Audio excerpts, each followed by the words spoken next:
Hello and welcome to the Printable Cuttable Creations YouTube channel. My name is Lynn, or LV Handcrafted here on YouTube, and today I have a fun sublimation project to share. I'm first starting off in Cricut Design Space, and I have this SVG file. It's really fun. It says choose kindness, and it has a rainbow. What I've done is I've already sized this and positioned it so that it fits in the space of my coaster, which is a square coaster.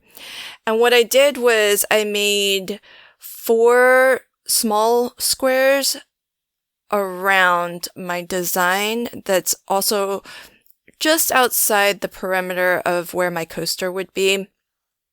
And the reason why I've done that is so that I have a registration mark, because I'm creating myself a layered stencil set so that it's easy for me to just stencil some ink through each of the different colors of the rainbow, and each stencil will be a different color. So once I have one already created, everything's positioned the way that it needs to be, I just keep on going back to that very first one, and then I copy and paste.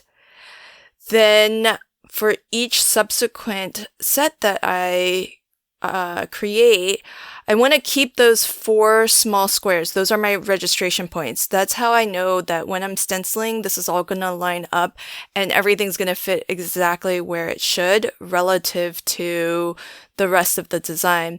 And I want to make sure to click all of those pieces, the 4 squares that are my registrations and the portion of the design that I'm keeping. And then I want to click the attach button. And what that does is it will make the Cricut cut it just as it's positioned, as opposed to treating each of those elements as a separate object to be cut out, because otherwise Cricut is going to try to be as efficient with how it cuts so that it doesn't produce a lot of waste, which is great. But in this case, I actually want everything to remain exactly in the same position. So after I've copied the initial design that has all of the elements to it, all I do is I just delete the elements that I don't need as part of this particular layer of the stencil. So right now I have red, blue, and green. All I want to keep from this one is yellow. And then I'm going to select everything and hit attach. And when you go to make this file, you can easily sort of preview how your Cricut is going to attempt to cut this out. So you'll see in a moment, I'm actually going to leave everything that's still visible on your canvas is what Cricut is going to try to cut out. So anything that you don't want cut, you can just hide it. But I left the original on there just so that you can see. You can see the little extra bits. Those are from that first original design where I haven't attached all of those elements to each other. But you can see my layered stencil, it actually keeps everything in the position where you see it.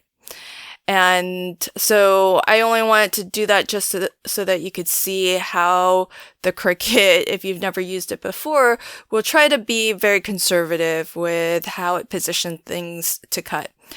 So I am actually going to cut this stencil out of Mylar because I want to use it a couple of times. And Mylar is a really nice, sort of a thick plastic material. So you should be able to use this several times.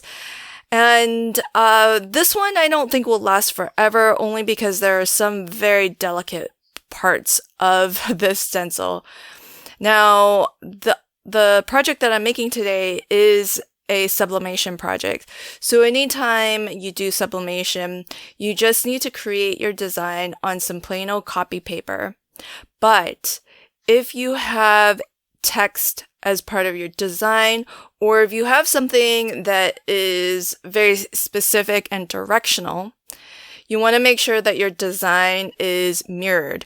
That's why as you're seeing me stencil this, it looks like it's backwards, because it is, and that's exactly what we want for our sublimation project. What's great about cutting this out as a stencil is that I can use the same stencil on a card project, and I can flip it over to the other side and it would be legible. It would read correctly. Or I could flip it to the back and then I can stencil for sublimation. So it's great to kind of make your own stencils, and that way you can use them for any type of crafting, whether it's sublimation or regular paper crafting. So you can see I only had to ink through my registration points on that first color, the red, and then afterwards I used those squares to line up the subsequent layers. After I took this to the heat press to create that sublimation process of transferring this ink onto my coaster blank, then you can see, look how bright those colors are after sublimation. I know it looked a little bit underwhelming, like it just looks almost like a different color really from how it looked when it was inked onto paper. But now that it's been transferred, it really looks beautiful. So that's my project for today. I hope you enjoyed it. Let me know what you think in the comments below. Thanks so much, and until next time, happy crafting and have a fabulous day. Bye.